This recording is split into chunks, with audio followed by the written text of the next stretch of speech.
Hey everyone, welcome back to the channel.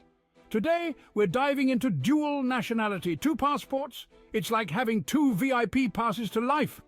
But there's a less glamorous side, legal headaches, confusing tax situations, even bureaucratic nightmares. But don't go building your yurt just yet. Let's unpack the 10 disadvantages of dual nationality you need to know. First up, let's talk about everyone's favorite topic, the law.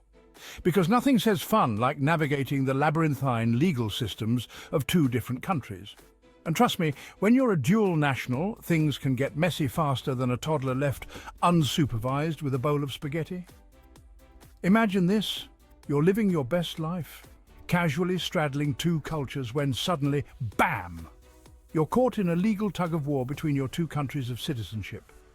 Different countries have different laws, obviously, and sometimes those laws can be about as compatible as a cat and a laser pointer. This can lead to confusion, conflicting obligations, and in some cases even legal penalties. Next up, we're diving headfirst into the thrilling world of taxes. Because as much as we'd all like to pretend that money doesn't exist, the reality is that even dual nationals have to face the taxman, or taxman, as the case may be. And let me tell you, juggling the tax obligations of two different countries is about as much fun as trying to do your taxes while riding a unicycle on a tightrope, blindfolded. Some countries like the US have what's called citizenship-based taxation. This means that even if you live abroad, you still have to file taxes in your home country. Now that might not seem so bad on the surface, but when you add in the tax laws of another country, things can get complicated quickly.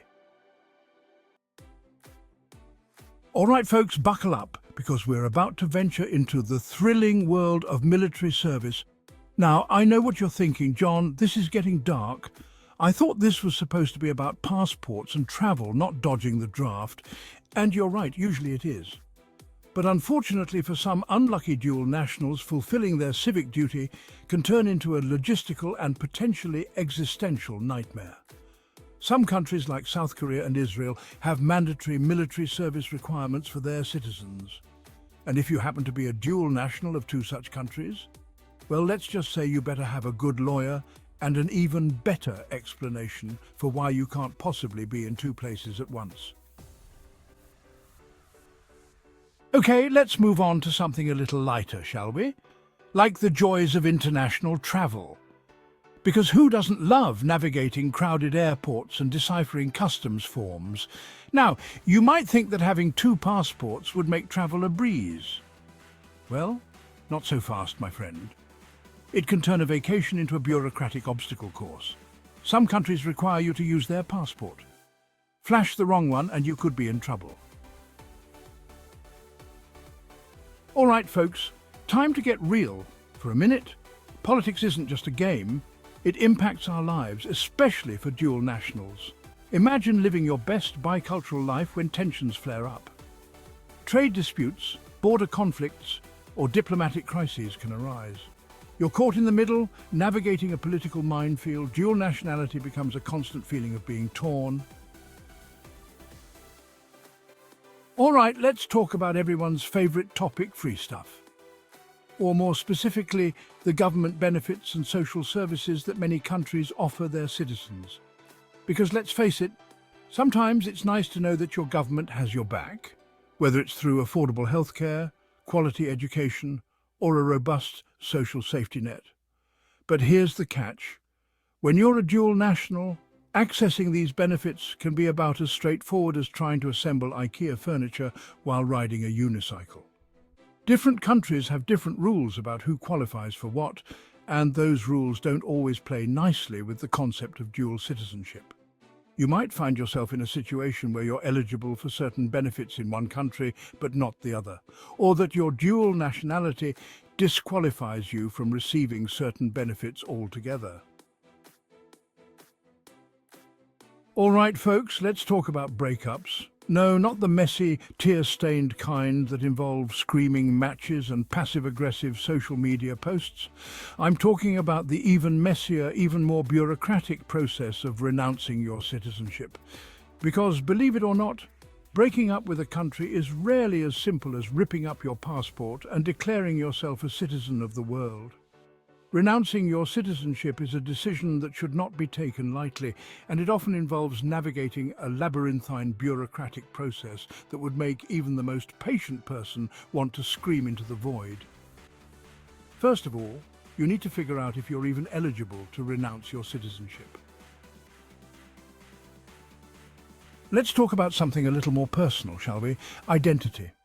That nebulous concept that shapes who we are, where we come from, and how we see the world. It's a complex tapestry woven from our experiences, our values, and our cultural heritage. And for dual nationals, that tapestry can be even more intricate, a vibrant blend of two distinct cultures, each with its own unique patterns and traditions. On the one hand, it's an incredible gift, a chance to experience the world through multiple lenses, to embrace different perspectives, and to develop a deeper understanding of both yourself and others. All right, folks, it's time to face everyone's least favorite topic, bureaucracy. Because, let's be honest, dealing with government agencies and official paperwork is about as much fun as a root canal. And when you're a dual national, well, let's just say you better buckle up for a bureaucratic roller coaster ride that will leave you questioning your sanity and the existence of a merciful deity. Imagine this. You need to renew your passport, apply for a visa, or register a birth or death. Sounds simple enough, right? Wrong, because now you've got to do it twice, once for each country of citizenship. That's double the forms, double the waiting times, and double the chances of encountering a grumpy government employee who seems to derive a strange pleasure from making your life difficult. And finally, let's talk about family. Because as much as we love them, dealing with family dynamics can be complicated enough without throwing international borders, conflicting legal systems, and the emotional minefield of inheritance into the mix. You see, when you're a dual national, even the most straightforward family matters can quickly turn into a logistical nightmare. Imagine trying to plan a wedding that accommodates guests from two different countries with different customs, languages, and visa requirements. Or navigating the complexities of international adoption, where you're dealing with the laws and regulations of both your home country and the child's country of origin. So there you have it, the 10 disadvantages of having dual nationality. It's a lot to consider, right? From legal loopholes and tax tribulations to cultural identity crises and bureaucratic nightmares, holding two passports can be a wild ride full of unexpected twists and turns. But hey, don't let all this doom and gloom scare you off. Dual nationality can be an amazing thing, offering a world of opportunities for travel, personal growth, and cultural immersion. It's just important to go into it with your eyes wide open, fully aware of the potential downsides as well as the benefits. So if you're considering dual citizenship, do your research, talk to experts, and weigh the pros and cons carefully. Because while holding two passports might sound glamorous, it's not a decision to be taken lightly. Thanks for watching, and see you in the next video.